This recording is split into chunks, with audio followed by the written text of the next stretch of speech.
Hi everybody, I'm Mrs. Kenny, one of the counselors at Heartland High School. In this video, we'll go over what you need to know as a 9th grader getting ready to make your course selections for 10th grade next year.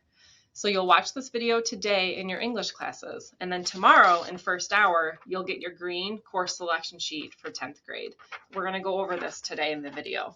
Once you get your course sheet tomorrow, you'll work with your 4 core teachers in math, science, English, and social studies to figure out your placement for those areas next year. And then you'll fill out the rest of the course sheet on your own time. Once your course sheet's totally filled out, you'll enter those selections into Student Connect, and then you will turn your course sheet back into your English teacher no later than January 26th. Then at some point in February, you'll have a meeting with your counselor to go over your course selections and to make sure that everything makes sense and that you're on track for graduation. Everything that I talk about in this video will be information that you can find on the counseling website. So I'm going to start by taking you there and showing you around a bit.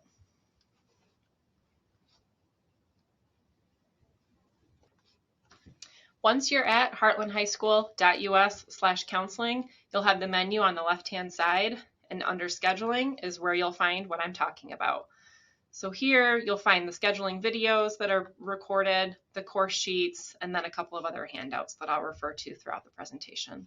I'll start by opening up the 10th grade course selection sheet. All right, this is a PDF of the course sheet that you'll be filling out to make your course selections for 10th grade. So we're just going to walk through how you'll fill this out once you have it tomorrow, and then we will move on to some other handouts. So the first decision that you have to make is for your English. So as a reminder, you will take 4 years of English while you're in high school. And so next year, you'll either take English 10A and B or Honors English 10.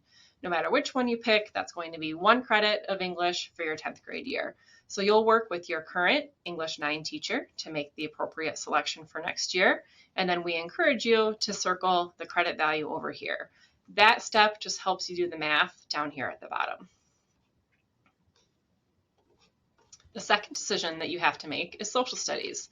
So the sequence for social studies is going to be global studies in 9th grade, some version of American history in 10th grade, and then you'll do a 3rd credit of social studies your junior year.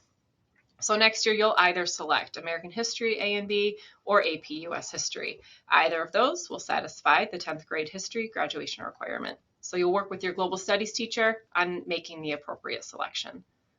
All right, your third option is science. The sequence here is biology in 9th grade, and then traditionally earth science in 10th grade, and then some version of chemistry or physics in 11th.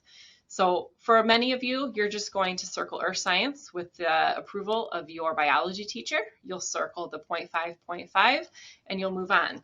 For some of you who really love science and you're eager to be able to take AP chemistry, AP biology, or AP physics down the road, you might choose to double up on science in 10th grade.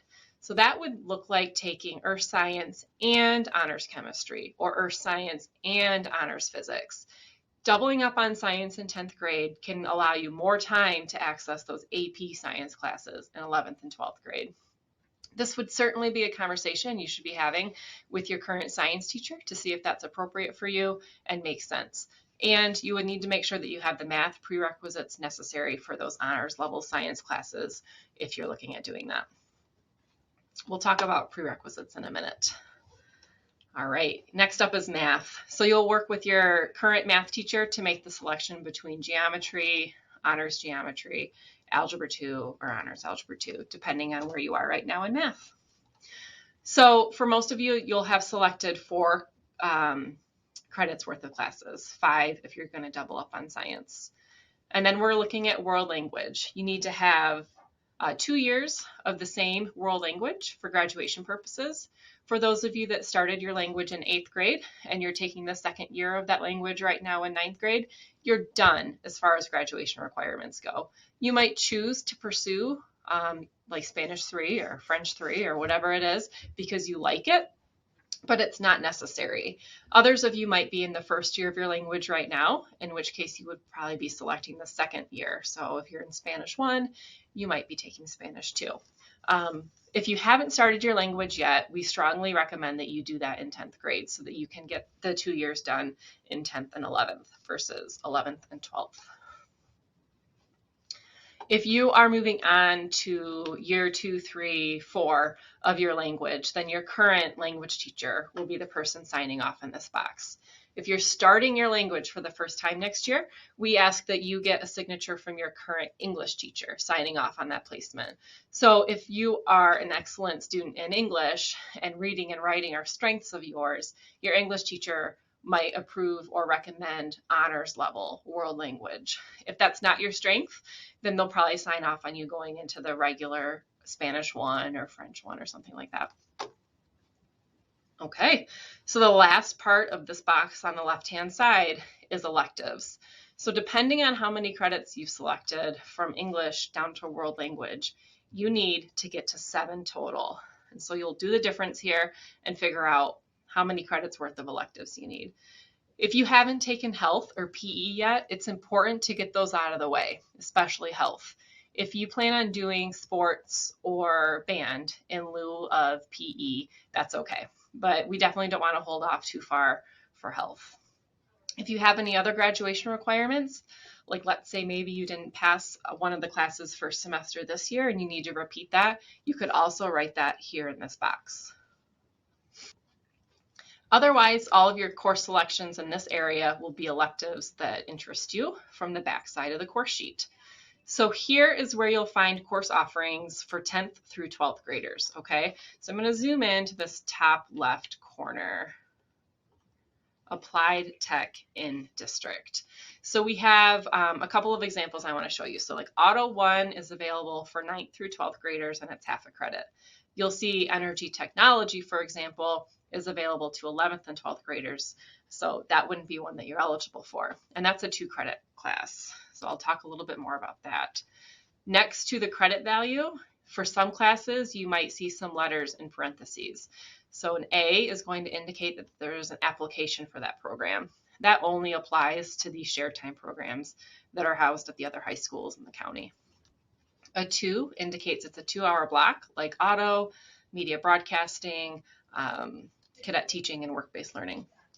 The AU is an audition for some of the band or choir classes, and a P means that there is a prerequisite. So I'll use advanced creative writing as an example because that's right here. So advanced creative writing, 10th through 12th grade, half a credit, P. So that means there's a class that you have to have taken and passed before you can take this class. Most of them will be straightforward. To take advanced creative writing, you need to have first taken creative writing. Pretty straightforward. Some of them won't be though. And so the next thing I'm going to refer to is the curriculum guide. So back at the counseling website, under scheduling, if you click course descriptions and curriculum guide right here, it's going to take you to a new page that will have a link to the curriculum guide as well as a whole bunch of videos about different classes that are taught in our building. So the curriculum guide is where I'm going to send you to look for things like what's the prerequisite for this class because I see a P but I don't know what the class is, or course descriptions. And then let's say you're reading a course description for a class and you're still not really sure what to expect. These videos will be a good resource for you because the teachers and some of their students have done really nice jobs making these videos for you guys. I'm going to open up the curriculum guide and show you how to navigate this. The curriculum guide is an 80 some odd page document that has a grid for every department that's going to outline the class and its prerequisites, and then underneath each grid you're going to find course descriptions for all of the classes. So if we look at advanced creative writing, you'll see yes indeed, creative writing is the prerequisite. And then when we scroll down, you'll be able to see course descriptions for everything in the language arts department.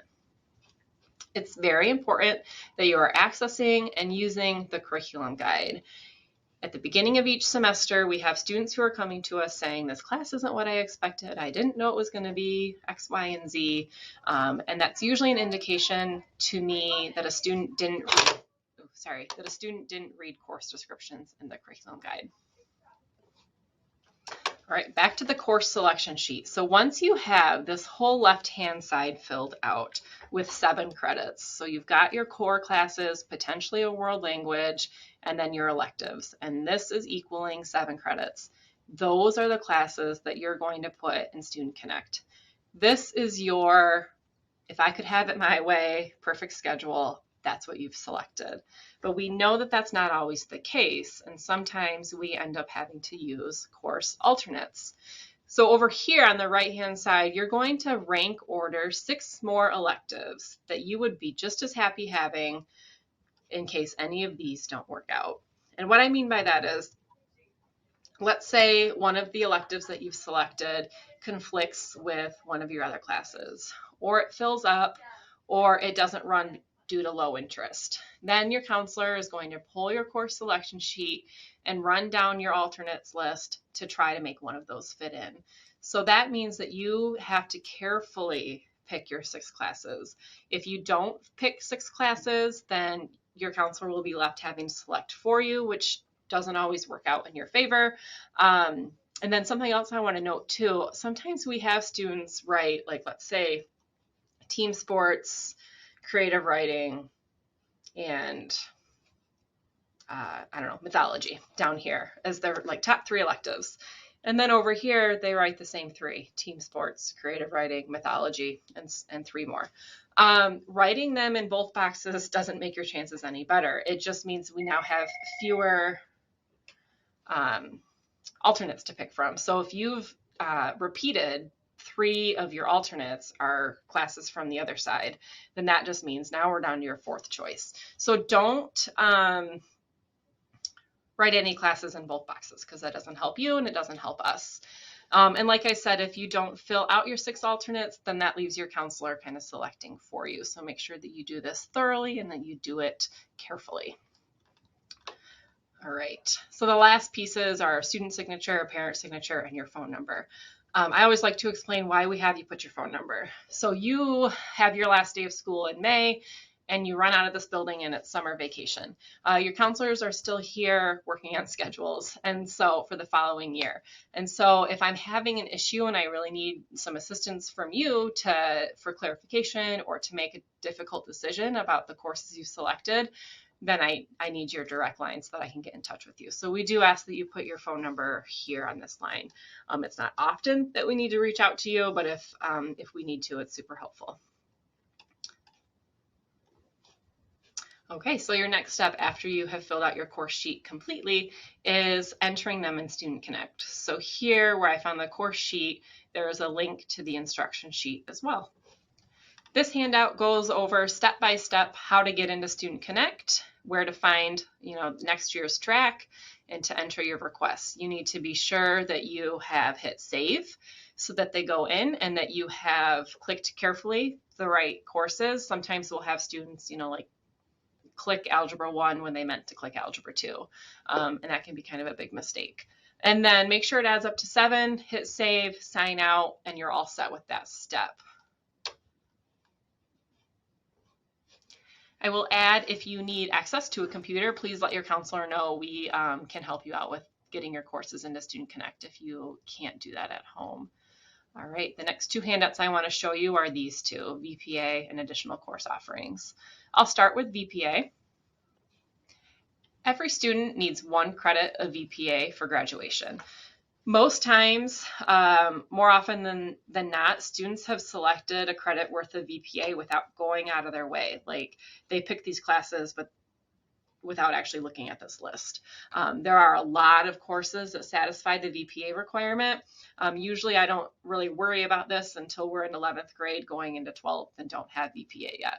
But if you're curious to know if you will have your VPA finished by the end of this year, or if you are selecting VPA classes for 10th grade, this is what you can look at. But generally speaking, classes where you create something or where you're doing something art related, band, choir, those are your VPA classes. And the last handout I want to show you is the additional course offerings handout. This goes over the electives that will be new at Heartland High School next year, and so you can review these to see if any of them interest you for your electives area of your course sheet. They are technical writing, CAD design elements, grammar, and passion project. Those would be what you would be eligible to take as a 10th grader. The real estate and insurance licensing prep class is going to be a new class for seniors. And then I've also included the course name changes for the choir classes. The second page is additional course options in the sense of like unique offerings at Heartland. So blended courses are things that you'll be able to take in 11th and 12th grade. I just want to make you aware of them. So those are classes that are taught mostly online, partially face-to-face by Heartland High School teachers. And then DEEP is the dual enrollment partnership with U of M Flint that you can take in 12th grade. And then the career and technical ed or CTE options are what I really want to draw your attention to. These are programs that are block programs, so they take up 3 hours of your day in 11th and or 12th grade.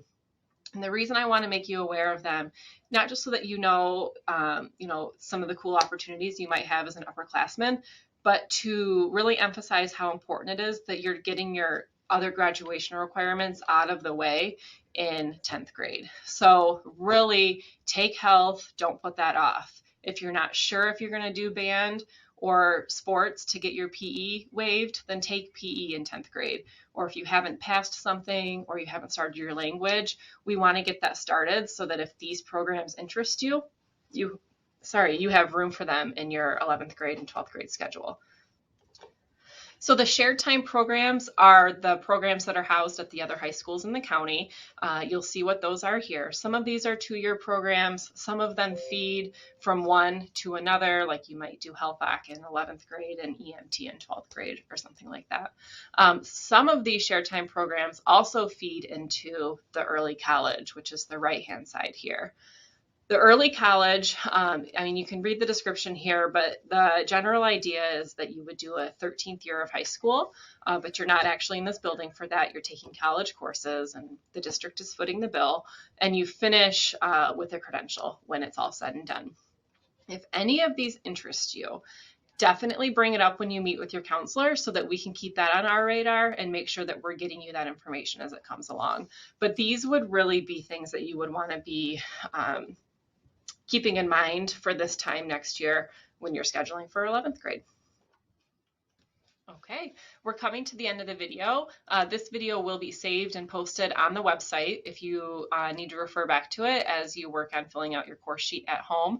I have a couple of reminders I want to leave you with. Please make sure that when you're filling out your course sheet, you're doing so carefully. I really recommend that you do it in pencil so that if you make a mistake, you can fix that. Make sure that you enter your course requests online in Student Connect. Please don't miss that step because when you meet with your counselor in February, we really only have a few minutes with you, and it's best that we spend that talking to you rather than making sure that we can type your course requests into the computer. Make sure that what you've entered on your course sheet as well as in Student Connect adds up to 7 credits. Use the curriculum guide so that you're making really careful selections. We can't stress enough how important it is that you pick classes that you're interested in taking, not that your friends are taking. If you write down exactly the same thing on your course sheet as your BFF, the chances don't get any better that you'll actually have classes together. Let's say you've put down Auto 1, but we have 6 sections of Auto 1. Some of them are first semester, some of them are second semester. You still don't have a very good chance of getting in all the same classes with them. So please pick classes that you're excited about. And then I want to show you how you can contact your counselor if you need to do so. So on the counseling page, when you scroll down, you will find our alphabet breakdown by last name.